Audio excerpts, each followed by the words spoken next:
다음은 신앙망 건설 촉진법에 대해서 알아보겠습니다. 이 신앙망 건설 촉진법은 신앙망 건설 사업을 효율적으로 추진해서 급증하는 항만 수요에 대비하기 위한 목적으로 제정된 법입니다.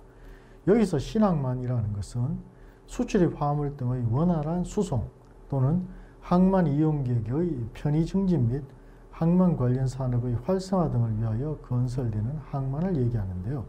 해양수산부 장관이 신항만을 지정고시해야 합니다. 그래서 해양수산부 장관이 지정고시하는 항만을 신항만이라고 하고요. 이러한 신항만 건설 사업을 시행할 수 있는 자는 국가기관 또는 지방자치단체, 항만공사법에 따른 항만공사 또는 공공기관의 운영에 따른 법률에 따른 공공기관 중에서 대통령령으로 정하는 공공기관, 그 다음에 지방공기업법에 따른 지방공기업 등이 신항만 건설을 할 수 있습니다. 다음은 항만공사법에 대해서 알아보겠습니다. 이 항만공사를 설립하여 이 포트 오소리티라고 하는데요. 이런 공사를 설립하여 이 항만 시설의 개발 및 관리 운영에 관한 업무의 전문성과 효율성을 높임으로써 항만을 경쟁력 있는 해운 물류의 중심 기지로 육성할 목적으로 만든 법이 항만공사법입니다. 이 항만공사법에 따라서 항만공사는 항만법에 따른 항만시설의 신설을 하거나 개축, 유지, 보수 및 준설 등에 관한 공사의 시행 및 항만의 경비, 보안, 화물관리, 여객터미널 등 항만의 관리 운영에 관한 사업을 할 수가 있고요. 또 항만법에 따른 항만 배후단지 개발 사업, 또 항만 재개발 및 주변 지역 발전에 관한 법률에 따른 항만 재개발 사업, 또 마리나 항만의 조성 및 관리 등에 관한 법률에 따른 마리나 항만의 시설 조성 및 관리 운영에 관한 사업 등을 할 수 있고요. 물류정책기본법에 따른 물류시설의 운영업 또는 항만의 조성 및 관리 운영과 관련하여 국가 또는 지방자치단체로부터 위탁받은 사업 등을 할 수 있습니다. 이러한 사업 범위를 보면은 과거 우리 항만법에서 기본적으로 항만의 소유를 국가가 하고 국가가 관리 운영을 하는 것이 원칙인데요.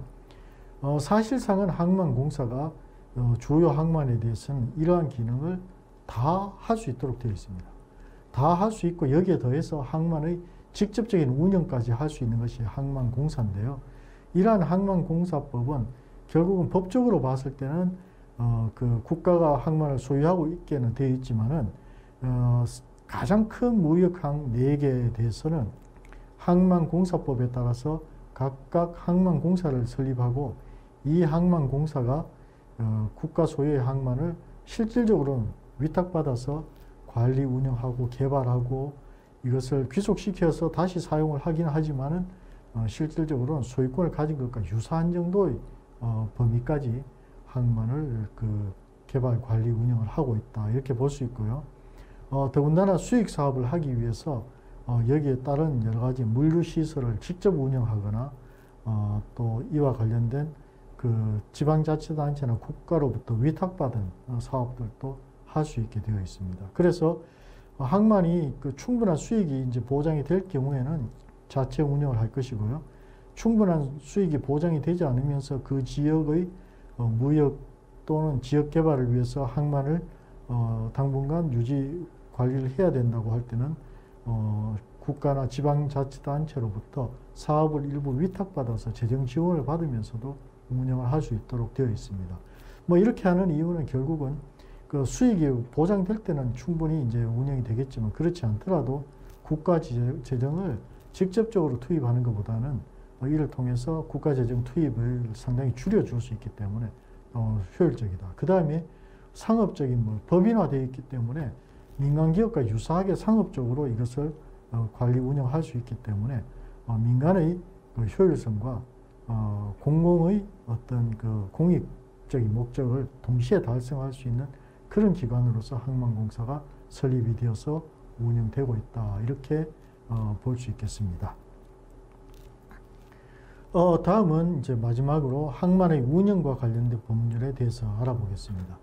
그 항만의 운영이라는 것은 실질적으로는 그 항만을 우리가 개발해서 이제 민간이 사용하도록 하는 이러한 것을 항만 운영이라고 하는데요. 결국은 항만은 뭡니까? 육지와 바다와의 접점으로서 화물이 들어오면 이 화물을 항만에서 보관을 했다가 하역을 해서 선박에 실어주고, 선박이 들어오면 선박에 실려있는 화물을 하역을 해서 보관했다가 다시 이제 그 육지로, 내국으로 이제 들어가게 됩니다.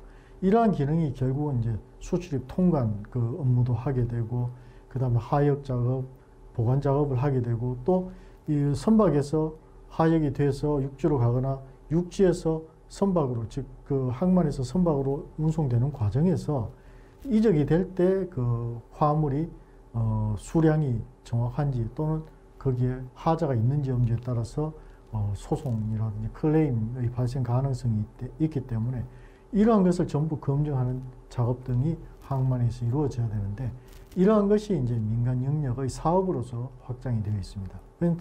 그래서 이러한 사업들을 크게 고유한 업무로서 항만 운송 사업 또는 부대되는 사업으로서 항만 운송 관련 사업으로 구분을 해서 항만 운송 사업법이 이를 규정을 하고 있고요.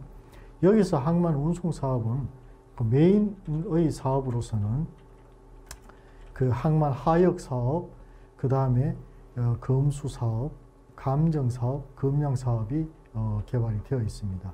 그래서 항만 하역을 하다 보면은 제대로 몇 개가 실렸는지 확인한 게 검수 사업이고, 그 다음에 무게를 다렸을 때 이제 검량 사업, 그 다음에 감정 사업은 만약에 이제 클레임이 발생한다고 봤을 때 그 원인이나 파손된 화물에 대한 양이라든지 원인을 이렇게 서베이하는 것을 감정 사업이라고 합니다. 자, 이러한 사업들이 항만 운송 사업으로 메인 사업이 되겠고요. 그 다음에 이제 항만 운송을 하기 위해서 필요한 부대적인 사업이 항만 운송 관련 사업인데, 이러한 사업에는 항만에서 선박에 물품이나 역물을 제공하는 사업으로서 항만 용역업, 예를 들어서 배가 입항하거나 출항할 때 선박을 이렇게 고정시키기 위해서 줄잡이 작업을 한다든지 뭐 이런 거, 그 다음에 선박에 라싱을 해서 화물을 고정시키는 작업을 한다든지 뭐 이런 것들이 항만 용역업이고요. 그 다음에 배가 이제 입항을 하게 되면은 식료품이라든지 뭐 연료를 공급한다든지 이런 것들을 해야 되는데, 이러한 물자 공급을 하는 것을 물품 공급업, 또 선박에 급유를 하는 급유업, 그 다음에 들어왔을 때 컨테이너를 수리한다든지 이런 것들은 컨테이너 수리업으로서 현재 항만 운송사업법상 이러한 허가를 받거나 신고를 하고 사업을 하도록 되어 있습니다. 그래서 항만은 이제 개발하고 관리 운영하는 부분을 앞에서 쭉 항만법에 근거해서 여러 가지 법이 보완을 하고 있다면은, 실제로 민간이 항만에서 선박에 화물을 싣고 내리고 하는 과정에서 필요한 여러 가지 이제 그 현장 업무들은 전부 항만 운송 사업에 따른 사업을 하도록 이렇게 되어 있습니다. 이러한 형태로 항만과 관련된 항만 업무, 항만의 개발, 관리, 운영과 관련된 회사법의 체계가 갖추어져 있다, 이렇게 이해를 할 수 있고요. 뭐 여러분들 국가에도 충분히 이러한 법들이 갖추어져 있겠지만은 신항만 건설 촉진법이라든지 항만 재개발과 관련된 법들은 아마 아직까지 완비가 되어 있지 않을 것입니다. 그래서 이러한 그 발전 속도라든지 정도에 따라서 이러한 법을 벤치마킹해서 여러분 국가에 필요한 정책을 수립하고 집행을 할 수 있도록 준비를 하시면은 앞으로 크게 도움이 되리라 생각을 합니다.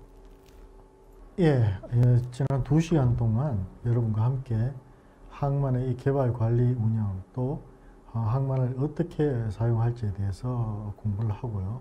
항만의 그 개념과 종류, 또 항만의 용도, 뭐 어떻게 발전시키는 것이 좋을지에 대해서 간략히 공부를 해왔습니다. 그래서 지금까지 공부했는 내용을 다시 한번 여러분과 함께 퀴즈를 풀어보면서 정리를 하고, 이것을 바탕으로 여러분들이 해양 정책과 또 집행, 뭐 좀 더 좁게 얘기하면은 앞으로 여러분 국가에서 항만을 어느 시점에 어느 정도 규모로 어떻게 개발하고 이것을 발전시켜 나갈지, 또 산업을 어떻게 파생시켜서 발전시켜 나갈지에 대한 계획을 수립하는 데 도움이 될 수 있으리라 생각합니다. 먼저 이번 강의에서는 항만 국유의 원칙이라는 것을 설명을 드렸는데요. 물론 국가에 따라서 항만을 민간이 소유하는 국가도 아주 극소수가 있습니다. 그런데 영국의 예를 들어보면은 영국이 가장 먼저 항만의 완전 민영화를 시행을 했는데요. 일부 항만 운영에 있어서 효율성은 발생했지만은 결국 민간이란 것은 투자를 적극적으로 하지는 않습니다. 수익이 발생되는 데서만 투자를 하는 것이고, 투자에 대해서 이제 직접적인 소득, 수익이 발생되는 것을 가장 중시하기 때문에 국가의 어떤 인프라 사업, 기반 사업으로서의 항만 개발에 있어서는 상당히 부작용도 발생하고 있다고 볼 수 있습니다. 그래서 무역이라든지 해운이 가장 먼저 발달했고 활성화 세계적인 무역 국가였던 영국이지만은 지금은 영국의 런던항이 세계적인 항만의 대열에서 완전히 이탈해 있는 현상이다, 이렇게 볼 수 있습니다. 더군다나 개발 도상국가의 입장에서는 국가의 적극적인 계획과 역할을 통해서 항만이나 해운 산업을 발전시키는 것이 좀 더 효율적이라고 볼 수 있기 때문에 대부분 국가가 여전히 항만 국유의 원칙을 그대로 지키고 있다고 볼 수 있습니다. 근데 이러한 항만 국유 원칙 하에서도 국가의 재정이 충분하지 않다면은 항만을 전체적으로 모든 항만을 국가가 직접 개발할 수는 없습니다. 그래서 대한민국의 경우에도 과거부터 항만 국유 원칙 하에서 비관리청 항만공사라는 이러한 방식을 두고 있는데요. 이 비관리청이 항만을 개발하고 관리하고 사용할 수 있는 방법에 대해서 여러분들이 이해해 볼 필요가 있습니다. 이것을 잘 이해하시면은 앞으로 이제 정책의 수립에 있어서 결국 국가 재정의 부족 부분을 어떤 방식으로 보충하고 충분한 항만을 개발해서 관리할 수 있느냐 하는 문제를 해결할 수 있기 때문입니다.